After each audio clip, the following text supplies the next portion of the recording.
তারেক রহমান সাহেবই আওয়ামী লীগকে রিভাইভ করবেন, যেটা হয়ে গেল। এটা কতদিন টিকবে? এখানে যদি সরকার সফল হয় তবুও রাজনীতিতে আওয়ামী লীগ অনিবার্য। আপনি যদি আজকে কালকের রাজনীতি বা আগামী এক সপ্তাহ রাজনীতি মূল্যায়ন করেন তাহলে দেখতে পাবেন যে বিএনপি নিরঙ্কুশ সংখ্যাগরিষ্ঠতা লাভ করেছে, তারা সরকার গঠন করছে, তারেক রহমান সাহেব প্রধানমন্ত্রী হচ্ছে, তার পছন্দের যারা লোকজন রয়েছেন তারা সংসদ সদস্য থেকে মন্ত্রী হচ্ছেন, প্রতিমন্ত্রী হচ্ছেন। এটি হলো একেবারে শরীয়তি জ্ঞান। আর মারফতি যে চিন্তা চেতনা, ধ্যান ধারণা, মানে গুপ্ত যে বিষয়, সেটা নিয়ে যদি আপনি চিন্তা করেন তাহলে এই দৃশ্যের বাইরে কি হতে পারে? সেক্ষেত্রে প্রথমে আসবে পার্লামেন্টটা কতটা কার্যকরী হবে। স্পষ্টতই যেভাবে সংস্কার করার কথা বলা হচ্ছে, যেভাবে সংবিধান সংশোধনের কথা বলা হচ্ছে, যেভাবে উচ্চ কক্ষ গঠনের কথা বলা হচ্ছে, তাতে করে বিএনপির একছত্র আধিপত্য থাকবে না। প্রধানমন্ত্রী হিসেবে খালেদা জিয়া, শেখ হাসিনা, তাদের যে ক্ষমতা ছিল তারেক রহমান সাহেবের তার 10 ভাগের 1 ভাগ ক্ষমতা থাকবেন না। রাষ্ট্রপতি এবং প্রধানমন্ত্রী এই দুইয়ের মধ্যে ক্ষমতার যে ভারসাম্য, সেই ভারসাম্যে দেখা যাচ্ছে যে অনেক গুরুত্বপূর্ণ মন্ত্রণালয়, অনেক গুরুত্বপূর্ণ বিষয়াদি, রাষ্ট্রীয় বিষয়াদি রাষ্ট্রপতির কাছে চলে যাবে। তো সেক্ষেত্রে প্রধানমন্ত্রীর যে একটা ইমেজ, প্রধানমন্ত্রীর কার্যালয়ের যে একটা ভাবসাব, সেটা কমে যাবে। দ্বিতীয়ত, পার্লামেন্টের 2টি কক্ষ, অর্থাৎ যেটা নিম্নকক্ষ, সেই নিম্নকক্ষে যথেষ্ট বিতর্ক হবে, ওয়াকআউট হবে, যা কিছু হবে। এবং সেখানে যেহেতু বিএনপির সংখ্যাগরিষ্ঠ, তারা চিৎকার চেঁচামেচি, টেবিল থাপ্পড়ানো থেকে শুরু করে আরো অনেক কিছু নিয়ন্ত্রণ করতে পারবে এবং তাদের স্পিকার মাইক বন্ধ করতে পারবে।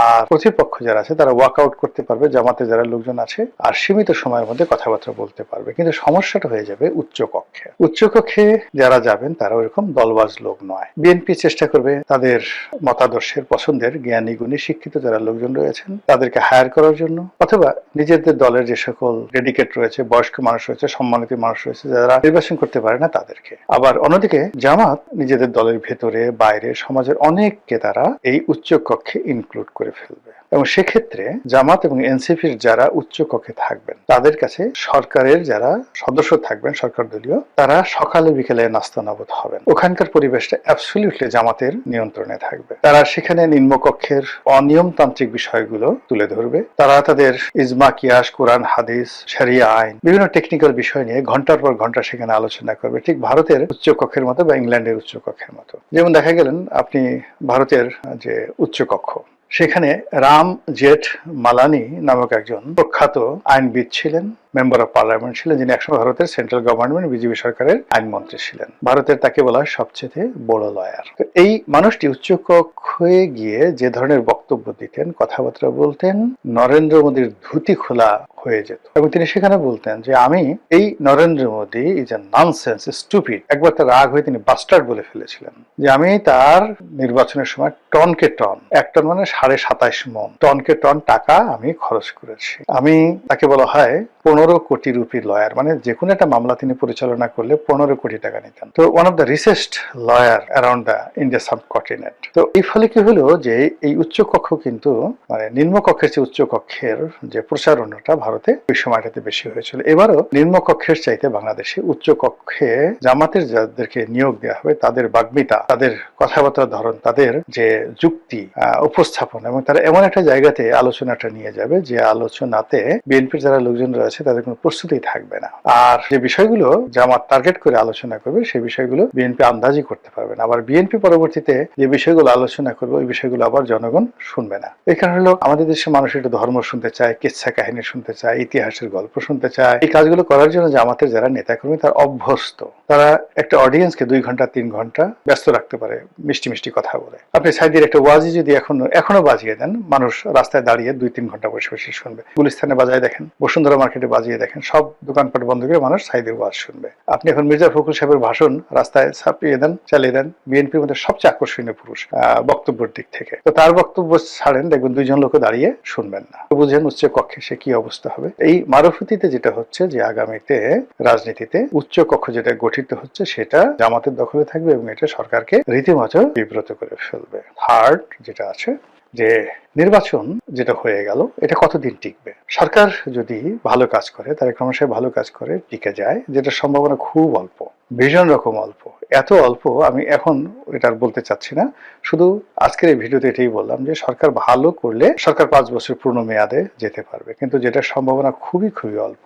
আর যদি ভালো না করে তাহলে পুরো পরিস্থিতি নিয়ন্ত্রণের বাইরে চলে যাবে এবং যে কোনো সময় মধ্যবর্তী নির্বাচন হতে পারে, যে কোনো সময় সরকারের পতন হতে পারে, আরো অনেক কিছু হতে পারে। তো সেটা কি কারণে হবে, কেন হবে, এটা সময় হলে আপনারা দেখতে পাবেন। আমি শুধুমাত্র ইন্ডিকেশন গুলো দিলাম। তো সেক্ষেত্রে কি ধরনের রাজনৈতিক পরিস্থিতি তৈরি হবে? এখানে যদি সরকার সফল হয় তবুও রাজনীতিতে আওয়ামী লীগ অনিবার্য।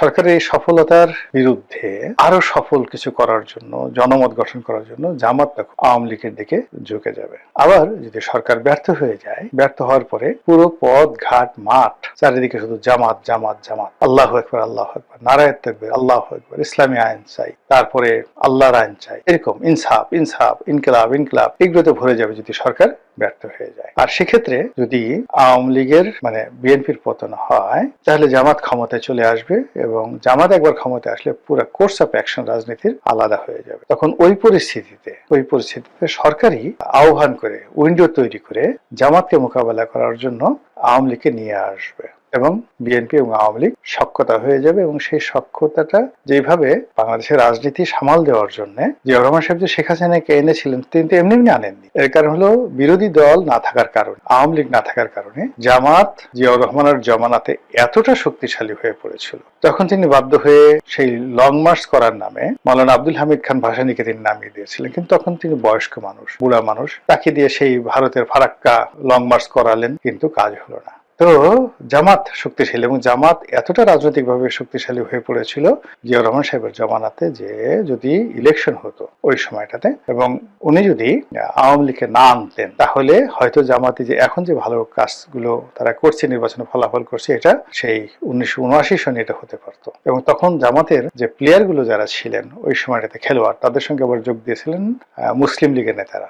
জামাত এবং মুসলিম লীগ তখন এক হয়ে গেছিল 76, 77, 78 সনে। এই 3 বছর যারা জামাতের রাজনীতি দেখেছে তারা বুঝতে পারবেন যে ওই সময়টা তারা কতটা শক্তিশালী ছিলেন। তো সেই জামাতকে মোকাবেলা করার জন্য তখন জিয়াউর রহমান সাহেব মাওলানা মান্নানকে নিলেন। মাওলানা মান্নান একসময় সেই জামাতের রাজনীতির সাথে জড়িত ছিল, কিন্তু জামাতের সবকিছু বুঝতেন। বোঝার পরে সেই জামাতকে নাস্তানাবুদ করার জন্য মাওলানা মান্নানকে আনলেন, তাকে মন্ত্রী বানালেন। আচ্ছা, এরপর মুসলিম লীগের শাহজিজুর রহমানকে আনলেন। তারপরে জামাতকে সামাল দেওয়া যাচ্ছিল না, আওয়ামী লীগের অনেক নেতাদেরকে নিলেন, মন্ত্রী বানালেন, বড় বড় মন্ত্রী বানালেন। তারপরে পরিস্থিতি সামাল দেওয়া যাচ্ছিল। জামাত শুধুমাত্র এতটা বড় হয়ে যাচ্ছিল, প্রশাসন থেকে শুরু করে সেনাবাহিনী, নৌবাহিনী, বিমান বাহিনী, সব জায়গাতে শুধু জামাত জামাত। এই যে এখন যে অবস্থা, ঠিক ওই রকম। তখন সে আওয়ামী লীগকে রিভাইভ করলেন জিয়াউর রহমান সাহেব। দেখেন, ইতিহাস ঘুরে ফিরে আবার আসে। সেই 79 সনে বা 78 সনে যে ঘটনাটা ঘটেছে, এই 26 সনে তারেক রহমান সাহেবের জন্য ঠিক সেম ঘটনাটা ঘটতে যাচ্ছে, আরো অষ্ট ভাবে। তখন তিনি সেই যে বাকশালের মাধ্যমে যে আওয়ামী লীগ নিষিদ্ধ হয়ে গিয়েছিল, সেই আওয়ামী লীগকে তিনি আবার রিভাইভ করলেন। তারপর তিনি চেষ্টা করলেন আওয়ামী লীগকে অ্যাক্টিভ করার জন্য, কিন্তু ঐক্য হচ্ছিল না। দুটো গ্রুপ, এখানে মিজান গ্রুপ, মিজানুর রহমান চৌধুরী তার নেতৃত্বে একটা গ্রুপ, তারা চেষ্টা করলো। এরপরে টাঙ্গাইলের মান্নান সাহেব, এরপর নোয়াখালীর যে আব্দুল মালিক উকিল সাহেব, ওরা সবাই মিলে চেষ্টা করলেন, দুটো গ্রুপ হয়ে গেল, কিন্তু সাইন করলো। পরে এই ঐক্য করার জন্য তিনি তোফায়েল সাহেব, আব্দুর রাজ্জাক সাহেব, ডক্টর কামাল হোসেন, এদেরকে তিনি রিকোয়েস্ট করলেন। এবং বিশেষ করে ডক্টর কামালকে তিনি, জিয়াউর রহমান সাহেব, তিনি বিশেষভাবে তাকে দূত নিয়োগ করলেন, অ্যাম্বাসেডর নিয়োগ করলেন, যে দিল্লিতে গিয়ে শেখ হাসিনাকে কনভিন্স করে বাংলাদেশে আনার জন্য। এবং 1981 সনে শেখ হাসিনা যখন বাংলাদেশে এলো, পুরো রাজনীতির জঙ্গনে বিএনপি এবং আওয়ামী লীগ এই দুটো গ্রুপে বিভক্ত হয়ে গেল, জামাত পিছনের সারিতে চলে গেল। এই হলো প্রকৃত ইতিহাস, যে যাই বলুক না কেন। এবং ঠিক সেম ইতিহাস সামনে আসছে। এবং সেক্ষেত্রে যেটা বললাম, যে যদি জামাত সরকার ব্যর্থ হয়, তারেক রহমান সাহেব ব্যর্থ হন, জনপ্রিয়তা হারিয়ে ফেলেন, জামাত অত্যন্ত প্রভাবশালী হয়ে পড়বে এবং জামাত ক্ষমতা আসার দ্বার প্রান্তে চলে আসবে। এবং সেটা ফেরানোর জন্য তখন জনাব তারেক রহমান সাহেবই আওয়ামী লীগকে রিভাইভ করবেন। এটা হলো একটা অপশন। দ্বিতীয় অপশন হলো যে সরকার খুব ভালো করছে, বিএনপি আবার জয়লাভ করবে, জামাত যে বিষয়গুলো নিয়ে গর্ব করে, তাদের সততা, ন্যায়পরায়ণতা, ঠিক সেম কাজটা বিএনপির লোক করে ফেলছে। তারা একের পর এক রেকর্ড তৈরি করে ফেলেছে, জামাত একা হয়ে যাচ্ছে, রাজনীতির ময়দানে তারা পেরে উঠছে না। ঠিক সেই সময়টাতে জামাত সর্বোচ্চ চেষ্টা করবে বাংলাদেশের রাজনীতিতে আওয়ামী লীগকে একীভূত করার জন্য। এই হলো স্বাভাবিক দর কষাকষি, স্বাভাবিক হিসাবপত্র ভবিষ্যতের রাজনীতির সমীকরণের বিষয়।